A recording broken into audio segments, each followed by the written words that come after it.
제목으로 하나님의 말씀을 나누기를 원합니다. 오늘 본문의 말씀은 악인의 말이 가져오는 치명적인 결과와 의인의 말이 가져오는 긍정적인 결과를 대조시키고 있습니다. 어떤 내용입니까? 사람이 함부로 하는 말은 듣는 사람을 칼로 찌르듯 상처를 내지만 지혜로운 말은 듣는 사람을 회복시키고 살리는 좋은 약이 될 수 있다는 것입니다. 또한 거짓된 말은 잠시는 통하고 효력이 있을지는 몰라도 영원할 수는 없으며 진실한 말은 영원히 보존된다는 것입니다. 19절에 영원히 보존된다는 말을 원문으로 보면 수동형으로 되어 있습니다. 그것은 스스로의 힘에 의해 굳건히 서 있는 것이 아니라 하나님에 의하여 흔들림 없이 보존된다는 사실을 말하는 것입니다. 무엇이 그렇다는 것입니까? 진실한 말이 그렇고 진실한 말을 하는 바로 그 사람이 하나님에 의하여 영원히 보존된다는 것입니다. 이처럼 본문은 주로 말에 대한 교훈을 주고 있지만 사실 잠언은 잠언 전체를 통해서 단지 말이 아닌 그 말을 하는 사람 자체를 대조적으로 설명하면서 교훈을 주는 경우들이 많이 있습니다. 대표적인 것이 지혜로운 자와 미련한 자, 의인과 악인입니다. 계속해서 이렇게 지혜로운 자와 미련한 자, 의인과 악인을 대조하면서 우리에게 주고자 하시는 그 메시지를 전달하고 있는 것이 잠언입니다. 그런데 여러분, 잠언이 말하는 악인이나 미련한 자는 우리가 생각하는 것처럼 아주 무섭고 흉측한 모습을 하고 있거나 또 IQ가 모자라고 멍청한 사람을 말하는 것이 아닙니다. 잠언이 말하는 미련한 자는 오히려 정반대로 세상에는 머리가 너무나 잘 돌아가는 사람들입니다. 굉장히 그럴듯해 보이고 아주 실력 있어 보이고 때로는 인간적인 매력이나 부러움을 느끼게 할 만큼 참 괜찮아 보이는 사람들입니다. 그럼에도 이 사람들이 미련한 사람인 이유는 자신에게 주어진 하나님의 말씀을 진지하게 받아들이지 않고 세상의 방법을 따라가는 사람들이기 때문입니다. 하나님의 백성으로서 마땅히 해야 할 것과 하지 말아야 할 그것을 구분하지 못하는 어리석은 모습을 갖고 있기 때문입니다. 2011년에 일본 대지진 당시에 엄청난 위력의 쓰나미가 일본 동부를 덮쳤습니다. 이 쓰나미로 인해서 세계 도시 전체가 사라졌고 수만 명이 사망하거나 실종되는 최악의 피해를 일본이 입었습니다.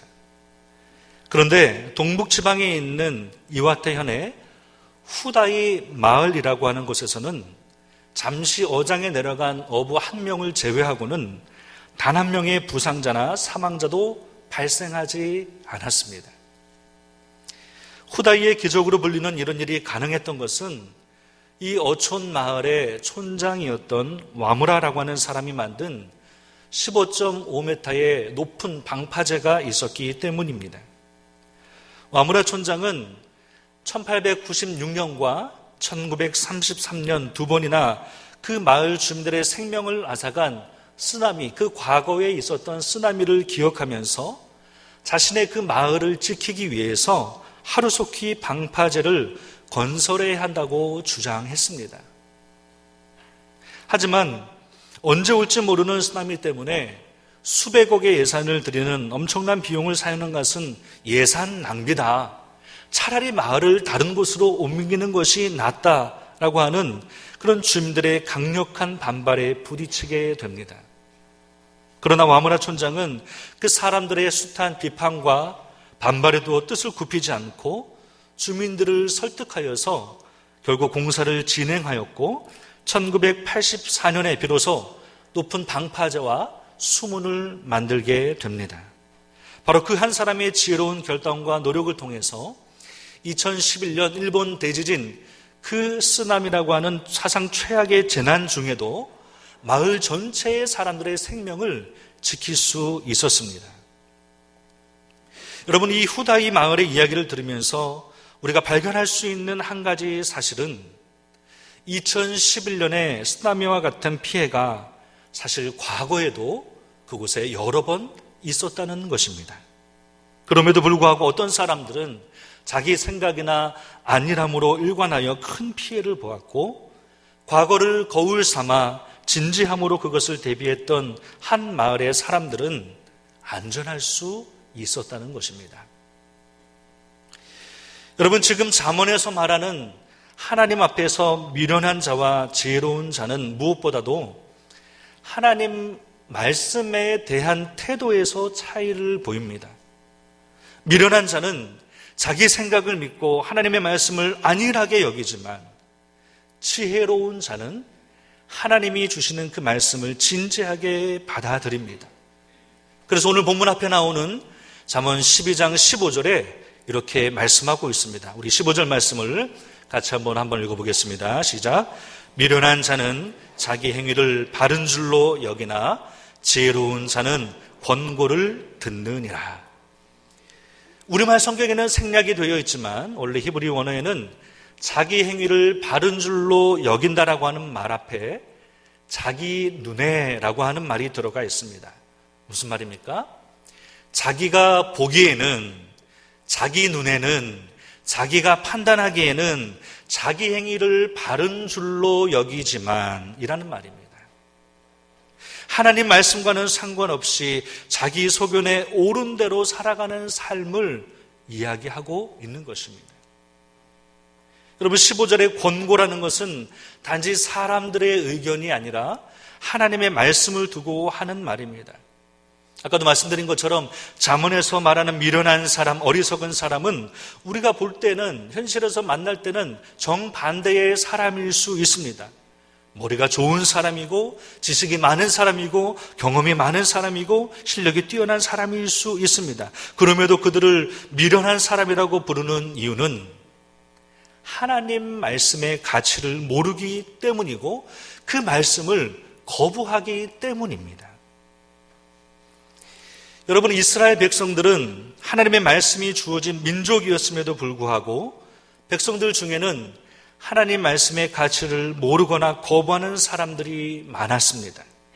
그들은 풍요롭고 그럴듯하게 살아가는 세상의 많은 지식과 유행, 저 사람들의 그 삶의 패턴을 따라가는 것이야말로 지혜로운 삶이라고 믿었습니다. 자신들에게 주어진 그 계시의 말씀, 다른 어떤 민족에게 주어지지 않은 자기들에게 주어진 그 생명의 말씀의 가치를 모르고 거부한 것이 그들의 가장 큰 비극이었습니다. 여러분, 참 하나님의 백성들은 이 세상에 있는 많은 말들, 예를 들면 디모데전서 4장 7절에서 말하는 망령되고 허탄한 신화들, 디도서 1장 14절에서 말하는 허탄한 이야기와 진리를 배반하는 사람들의 명령과 같은 수많은 말들 속에서 하나님의 음성을 구분할 수 있어야 합니다. 분별할 수 있어야 합니다. 많은 세상의 소리와 많은 세상의 사상들과 생각이 있는 속에서 하나님의 뜻이, 하나님의 음성이 무엇인가를 구분하고 분별할 수 있어야 한다는 말입니다. 우리는 때로 하나님의 말씀만 붙들기 위해서 오히려 사람의 말을 듣지 말아야 할 때가 있습니다. 왜 그렇습니까? 수많은 사람들의 말들이 정작 내가 들어야 할 하나님의 말씀을 희미하게 만들기 때문입니다. 내가 알고 있었던, 내가 믿고 있었던 그 하나님의 말씀을 모호하게 만들기 때문입니다. 그리고 마침내 하나님의 말씀을 왜곡되도록 만들고 우리 신자들의 삶을, 모습을 변질시키기 때문입니다. 그러므로 우리는 항상 시대 속에서 하나님의 말씀에 대한 냉철한 판단과 분별력을 가지고 살아가야 합니다. 시시때때로 다가오는 시대의 정신과 도전 앞에서 예리한 말씀의 검을 가지고 맞서 싸울 수 있어야 합니다. 그렇게 말씀을 기준 삼아 그리스도인으로서 마땅히 해야 할 것과 하지 말아야 할 것을 구별하며 살아가는 지혜, 그것이 잠언에서 말하고 있는 믿음으로 사는 삶입니다. 그렇게 우리가 믿음으로 마땅히 해야 할 것과 하지 말아야 할 것을 구분해야 하는 것 중에 아주 중요한 한 가지가 바로 우리의 말 언어라고 하는 것입니다. 여러분, 수술을 받아보신 적 있으십니까? 중요한 수술일수록 도구와 장비가 중요합니다. 그래서 여러분, 어려운 수술을 하실 때는 큰 병원, 그런 시설이 갖춰져 있는 곳을 찾지 않으십니까? 굉장히 장비가 중요하죠. 또 수술실에서 중요한 도구 중에 하나가 메스입니다. 심장이나 내장기관을 수술할 때뿐만 아니라 성형수술에서 이 메스가 매우 중요하죠. 만약 메스가 예리하고 날카롭지 못하고 뭉툭하다면 원하는 부위를 제대로 절개하거나 제거할 수 없을 것입니다. 수술을 제대로 하기 위해서는 부드러운 칼이 아니라 예리한 칼이 필요합니다. 요리를 할 때도 그렇습니다. 고기를 썰고 야채를 다듬는 칼이 잘 갈려져 있지 않으면 재료 손질이 어려울 뿐 아니라 자칫 손을 다칠 수도 있습니다. 그래서 전문 요리사들이 사용하는 식도는 그 강도와 내마모성을 아주 높여서 수십, 수백만 하는 것도 있죠. 이처럼 수술이나 요리, 공예와 같은 분야에서 날카로운 칼이 아주 중요하게 또 유용하게 쓰입니다. 성경은 종종 하나님의 말씀이나 사람의 말을 칼에 비유합니다. 특히 하나님의 말씀을 예리한 칼에 비유할 때가 많습니다. 여러분, 우리가 성경을 가만히 보면 하나님은 말씀을 통하여서 어떤 일을 행하십니다. 그런데 하나님이 하시는 그 말씀하시는 방식을 보면 매우 다채롭습니다. 때로는 하나님이 거친 말로, 때로는 하나님이 너무나도 부드러운 말로 사람들에게 말씀하신 것을 볼 수 있습니다. 하나님은 말씀으로 저주도 하시고 말씀으로 축복도 하셨습니다. 하나님은 말씀으로 인생들을 죽이기도 하시고 그 인생들을 살리기도 하셨습니다. 그러므로 성경 안에는 사랑에서 비롯된 부드러운 말들과 거친 말이 함께 들어 있습니다. 하나님께서 당신의 백성들에게 때로는 부드럽게, 때로는 거칠고 단호하게 말씀하셨다는 것을 알 수 있습니다. 그것은 하나님의 말씀이 한쪽으로 치우치지 않고 균형을 이루고 있음을 우리에게 보여줍니다. 그러면 하나님은 언제 어느 때 부드러운 말씀을 하셨고 언제 어느 때 단호하게 거칠게 말씀하셨을까요? 첫째는 양입니다. 하나님은 대개 양에 대해서는 매우 부드럽게 말씀하셨습니다. 에스겔 34장은 연약하고 병들고 상하고 쫓기고 잃어버린 이스라엘 백성을 양으로 묘사합니다. 참된 목자가 없어 흩어져 노략거리가 되었던 그들에게 하나님은 참된 목자가 되어 주시겠다고 약속하셨습니다. 요한복음 10장 11절에 예수님은 자신이 선한 목자로서 양들을 위하여 목숨을 버리신다라고 말씀하십니다. 요한복음 4장에서는 사마리아 여인을 만나 물을 좀 달라라고 부드러운 음성으로 말씀하시며 기구한 인생, 목마른 인생을 살아가는 한 여인의 삶을 터치하시고 참된 생수에 대해서 가르쳐 주셨습니다. 단호하게, 거칠게 다가가신 것이 아니고 참으로 부드러운 말로, 어조로, 음성으로 다가가신 것입니다. 이처럼 연약한 양들에 대해 하나님은 부드러운 태도와 말씀으로 대하셨고 예수님 역시 그렇게 잔잔하고 부드러운 말로 자기네 인생을 터치하시고 위로하시고 회복시키셨습니다. 하지만 여러분, 모든 그리스도인들이 양처럼 부드러운 말씀을 들을 수 있었던 것은 아닙니다. 성경에는 다른 이야기들도 기록하고 있습니다. 둘째로 돼지입니다. 팔레스틴에는 먹이를 찾아 거리를 배회하는 더럽게 여겨지는 돼지들이 많이 있었습니다. 돼지는 하나님의 백성들에게도 부정한 것으로 여겨졌는데, 돼지는 하나님을 섬긴다 하면서도 추악한 죄 가운데 살며 회개를 모르는 위선자들을 가리키는 말로 사용되었습니다. 그래서 우리가 탕자 이야기를 잘 알고 있지만, 탕자 이야기에서는 탕자가 습관적으로 그 죄에 빠져 살다가 결국에 돼지들과 함께 먹는 신세로 전락한 모습을 성경이 그리고 있습니다. 예수님도 돼지에게 진주를 던지지 말라고 말씀하셨습니다. 성경은 이처럼 돼지에 대해서는 꾸짖으라고 가르칩니다. 바울은 디모데에게 범죄한 자들을 모든 사람 앞에서 꾸짖어 나머지 사람들로 두려워하게 하라고 디모데전서 5장 20절에 말씀하였고, 디모데후서 4장 2절에서는 범사에 오래 참음으로 가르침으로 경책하며 경계하며 권하라라고 했습니다. 또 디도에게 바른 교훈으로 권면하고 거슬러 말하는 자들을 책망하라 라고 말하였고, 그들을 엄히 꾸짖으라, 또 모든 권위로 책망하라 라고 가르쳤습니다. 무슨 말씀드립니까? 잘못된 것들에 대하여 책망하고 교훈하고 꾸짖으라는 말입니다. 이사야 3장 16절 17절 말씀은 이렇게 기록하고 있습니다. 제가 한번 읽어보겠습니다. 여호와께서 또 말씀하시되 시온의 딸들이 교만하여 느린 목 정을 통하는 눈으로 다니며 아기작거려 걸으며 발로는 쟁쟁한 소리를 낸다 하시도다. 그러므로 주께서 시온의 딸들의 정수리에 딱지가 생기게 하시며 여호와께서 그들의 하체가 드러나게 하시리라.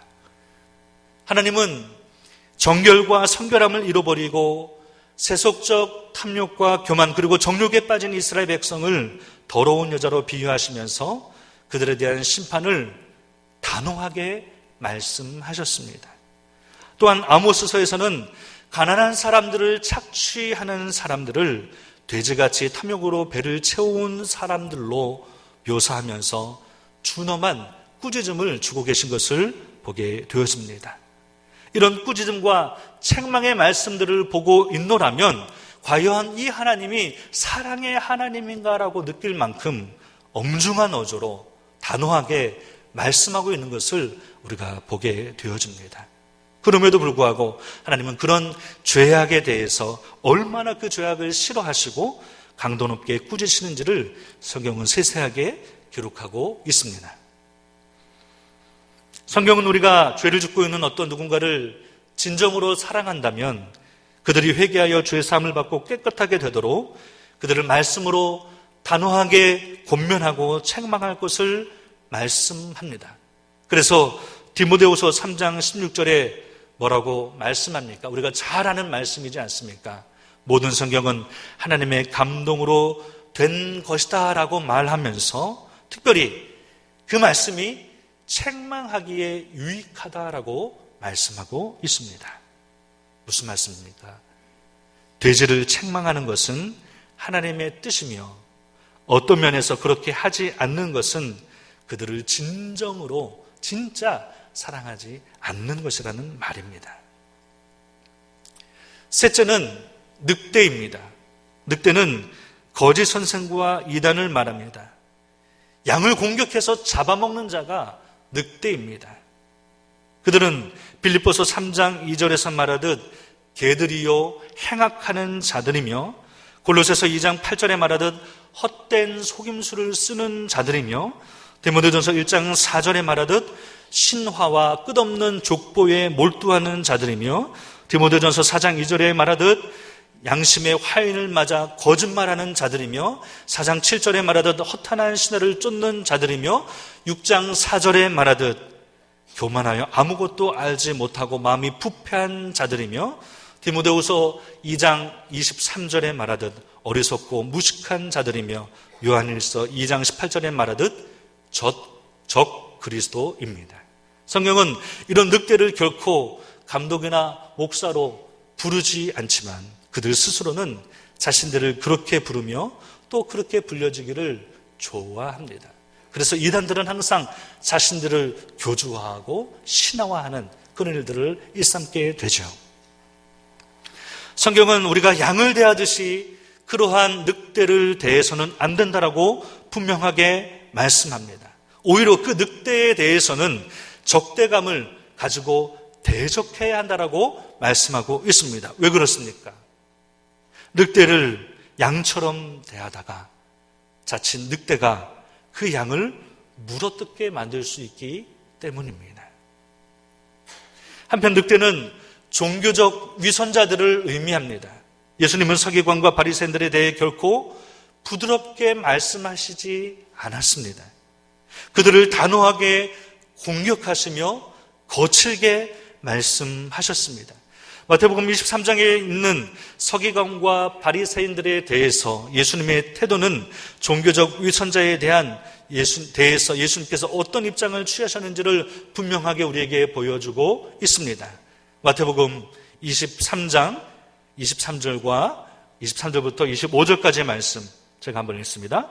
화 있을진저 외식하는 서기관들과 바리새인들이여, 너희가 박하와 회향과 근처의 11조는 들이되 율법에 더 중한 바 정의와 긍휼과 믿음은 버렸도다. 그러나 이것도 행하고 저것도 버리지 말아야 할지니라. 맹인된 인도자여, 하루살이는 걸러내고 낙타는 삼키는도다. 화 있을진저 외식하는 서기관들과 바리새인들이여, 잔과 대접에 겉은 깨끗이 하되 그 안에는 탐욕과 방탕으로 가득하게 하는도다. 29절 이후에도 화 있을진저라고 말씀하시며 그들을 저주하시는 말씀을 하고 계십니다. 그런 주님의 말씀을 들었던 서기관과 바리새인들은 예수님을 어떻게 처리할 것인가에 대해서는 대책을 세웠지만 자신들의 잘못을 지적하시는 그 예수님의 지적, 그 책망과 꾸짖음에 대해서는 동의하지를 않았습니다. 오히려 그들은 사람들을 만나 거룩하게 살아가는 자신들의 삶이 옳다는 변호를 하며 책망과 저주와 거친 말을 했던 예수님을 상담이 필요한 사람이고 내적 치유가 필요한 사람으로 치부했을지도 모릅니다. 하지만 예수님은 그러한 종교적 위선자들에 대해서 단호하셨습니다. 그들은 말만 하고 실천이 없었고 높임을 받기를 좋아했으며 율법의 본질은 잃어버린 채 그저 형식을 강조하며 살았습니다. 그들은 속으로 탐욕이 가득한 채 자신들의 잘못에 대한 하나님의 준엄한 책망의 말씀을 무시하고 멸시했습니다. 그래서 예수님은 그들을 독사의 자식들로 간주하시며 공격하고 대적하셨습니다. 여러분, 루터는 교회사에서 늑대를 대적한 대표적인 인물이었습니다. 그는 카톨릭의 오류에 빠져 있는 사람들, 그 이단적인 신앙을 가지고 있는 사람들에게 결코 부드럽게 말하지 않았습니다. 루터가 교양이 없고 믿음이 약해서 거친 말을 한 것이 아니라 용기가 있었기 때문에 바른 말을 하며 잘못된 것을 지적하며 이단적인 신앙을 대적했던 것입니다. 그러면서 루터가 이런 말을 합니다. 바울만큼 신랄하고 격한 사람이 없다. 또한 구약의 선지자들은 얼마나 신랄하였는가. 그러나 요즘 사람들은 아첨꾼의 달콤한 말에 아주 민감하다. 그래서 자신을 칭찬하지 않으면 곧바로 그 사람이 악하다라고 말한다. 진리를 말하는 사람에게 그들이 무례하고 조급하며 과격하다고 말하며 거부한다. 그러나 소금이 신랄하지 않으면 무슨 짠맛을 내겠는가? 칼날이 무디면 어디에 그 칼을 쓰겠는가? 루터가 그 대적들을 대적하면서 하였던 말입니다. 여러분, 전도서 3장 8절은 사랑할 때가 있고 미워할 때가 있으며 전쟁할 때가 있고 평화할 때가 있다라고 말합니다. 둘 다 옳은 것입니다. 우리가 우리 삶에 일어나는 모순된 상황들 속에서 어느 하나만을 택할 수만은 없는 것이죠. 항상 화를 내고 항상 분노하고 항상 대적하고 항상 싸우라는 것이 아닙니다. 그러나 늑대를 보았다면 부드럽게 말하지 말고 그들을 대적하는 말을 할 수 있어야 한다는 말입니다. 거짓된 가르침을 유포하고 잘못된 길로 미혹하는 이단적인 신앙을 가진 늑대에게 우리가 부드럽게 대할 필요는 없다라고 말씀하시는 것입니다. 여러분, 예수님은 때로는 부드러운 말씀을 통해서, 때로는 거친 단호한 말씀을 통하여서 각각의 인생들을 대하시고 가르치셨습니다. 그것은 대상에 따라 달랐습니다. 연약한 양들에 대해서는 아주 부드러운 말씀으로, 돼지는 책망하는 말씀으로, 늑대는 대적하는 말씀으로 그들을 대하셨습니다.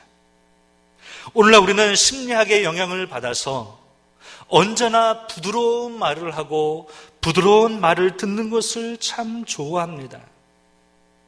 그래서 책망이나 대적의 말을 해줘야 하는 돼지나 늑대에게도 부드러운 말을 하면서 그것이 사랑이라고 말합니다. 하지만 그것은 분명 예수님과 사도들이 보여주었던 모범이 아닙니다.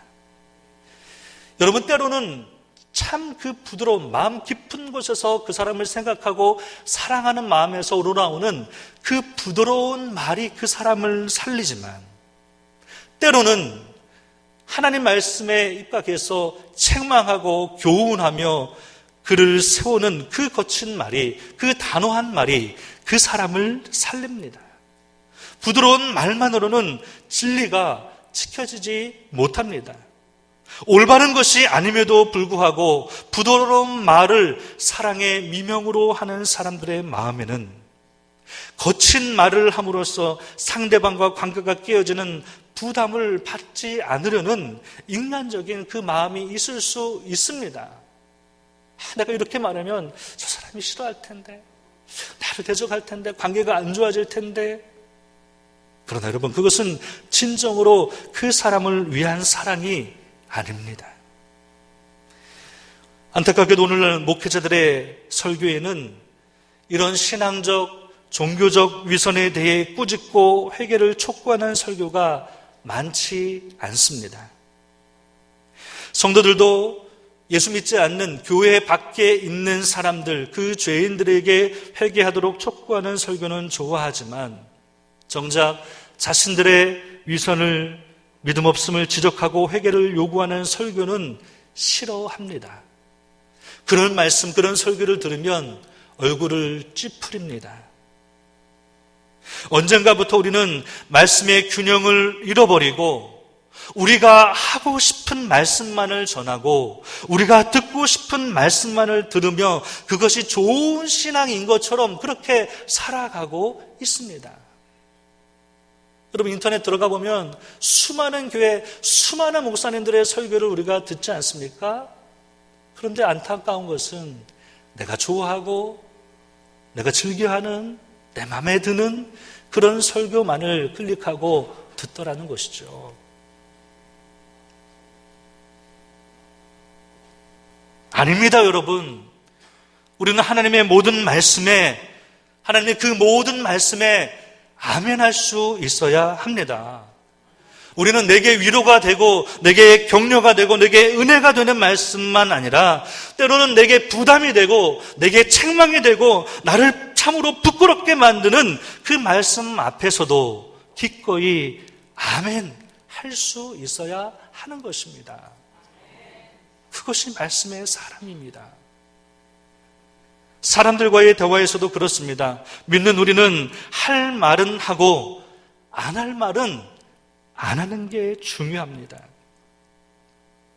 그런데 우리는 그 반대의 모습일 때가 많더라는 거죠. 하지 말아야 할 말은 하고 정작 해야 할 말은 용기가 없어서 못하는 경우가 많습니다. 말에 있어 균형을 이루지 못하고 성숙하지 못한 모습일 때가 많더라는 것이죠. 귀한 성도 여러분, 세상에서 참된 믿음으로 살아가는 우리에게는 때로는 부드럽게 때로는 단호하게 말의 균형을 잡을 줄 아는 지혜가 필요합니다. 지혜로운 말은 약이 되지만 지혜롭지 못한 말은 약이 아니라 독이 되는 것입니다. 그래서 상처가 되죠. 그 상처로 교회를 떠난 그렇게 방황하는 성도들이 우리 주변의 사람들이 얼마나 많이 있습니까? 바라기는 오늘 본문의 말씀처럼 저와 여러분의 말이 그야말로 지혜로운 말이 되어서 누구에게나 유익을 주고 은혜를 끼치는 오늘 말씀처럼 양약이 될 수 있기를 바랍니다.